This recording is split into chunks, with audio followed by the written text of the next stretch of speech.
We're continuing to track the storms that move across the country and eventually heading towards our area very, very soon. But before we talk about those storms and the active weather we'll see for your Friday night, let's take it around the world, but really more like South Alabama. We're going to take a look and meet Nick, who is a meteorologist, soon to be, actually about to graduate college. Take a look at this video and meet Nick.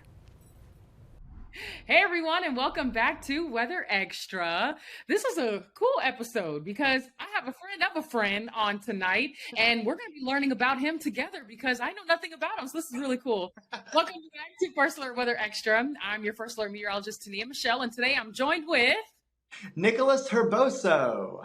Yes. All right, Nick, can you tell us exactly where you're at right now, just so we can get an idea? So I am actually in our studio at University of South Alabama. So I'm a senior at South Alabama where I am going into broadcast meteorology, and I'm actually an intern at a sister station to y'all down south. I'm down at WALA in Mobile, Alabama. So this is kind of my home, and this is where I do all my work, all my practice. Love that, Nick. Okay, so we want to start from the beginning. Where did your interest in weather begin? Oh, goodness. So I'm one of those rare people that has lived in the same place my entire life. I am 22 years old, and I have lived in Fairhope, Alabama my entire life. It's really, really close to the beach. I'm talking 30 minutes. If anybody's familiar, it's on the eastern shore of Mobile Bay. It is a beautiful place. But living on the Gulf Coast for that long, of course, you get a few hurricanes every once in a while, and you get your fair share of severe weather. When I was 3 years old, Hurricane Ivan made landfall in Gulf Shores, Alabama. And that was kind of the start of it for me. I got to watch the people that honestly I get the chance to intern with now on television covering it. Then next year, 2005, Hurricane Katrina makes landfall in Louisiana and Mississippi, and we get plenty of impacts from it. And I have very vivid memories of it. I have very vivid memories of watching the coverage of it. And from then on, there was no question that I would be going into weather. It was something that I was passionate about just because I thought it was cool. But especially as I got older, the communication aspect of it, the servant aspect of it really got to me, to the point where in 2020, Hurricane Sally made landfall the same day on the anniversary of Hurricane Ivan. And it was something where we were sitting at my own house. I'm sitting in the eye wall of a hurricane for so many hours that I cannot remember. And that was kind of the lock-in, like 100%, this is broadcasting is for me, weather communication is for me, and weather overall is what I'm very passionate about. I love that. That is such a good story. I love how you mentioned the community and the servant part of it.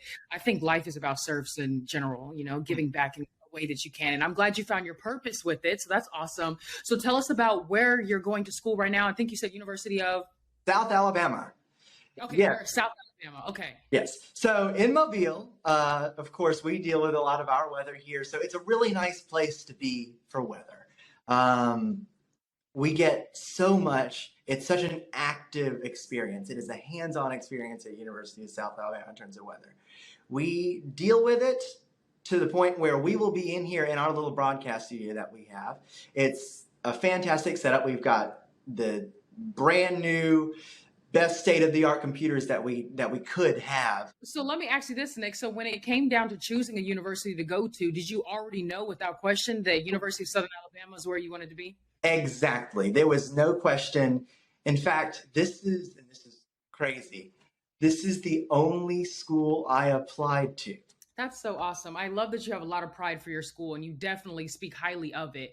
How important is education right now to you for another meteorologist or someone that's an aspiring meteorologist? How important is the education part of it?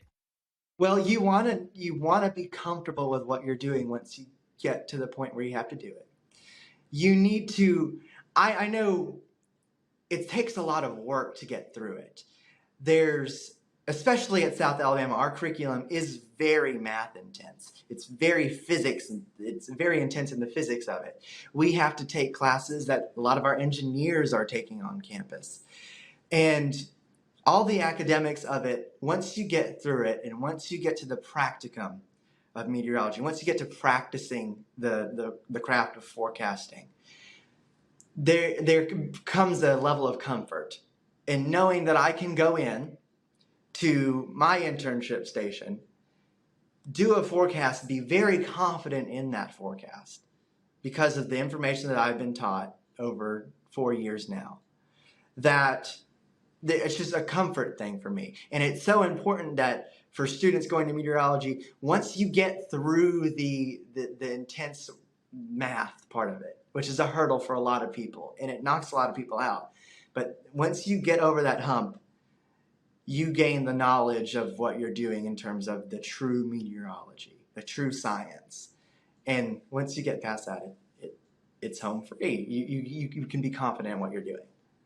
So now that you're a senior, how are you feeling about to make that next step and being a full-time meteorologist at a station somewhere? How does that feel? I am so excited. It's like I'm so ready to go. Especially, I have the opportunity now to do a little bit of on-air work. I have the opportunity to be in a studio that I really like, and it's a very great environment. So I get to apply my skills now.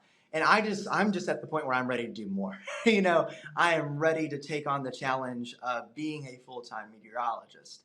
And I'm really excited to get to that point. So it's just nothing but excitement for me now. What advice do you have for someone who has a passion for weather and maybe wants to make that direction in their life or steer towards that direction? I think if you know you have the passion to go into weather, that is great. If you're wanting to develop I'm gonna actually kind of twist this. If you're wanting to develop your passion, go look up. Go take a look outside. Go take a look on the TV screen. Watch some of these fantastic people on your local television stations and see what they're doing. Try to go look into the social media side of it. There's a whole bunch of cool meteorologists doing awesome stuff. Double check to be sure. And if it does turn the light bulb on for you, then just go for it. And you really do have to go for it. You do not need any prior expertise. Wherever you end up, you will be trained on how to do it. You just have to be willing to get through it. And if you are willing to put the time and effort into going into meteorology, the reward will be massive because you will end up doing something that you love.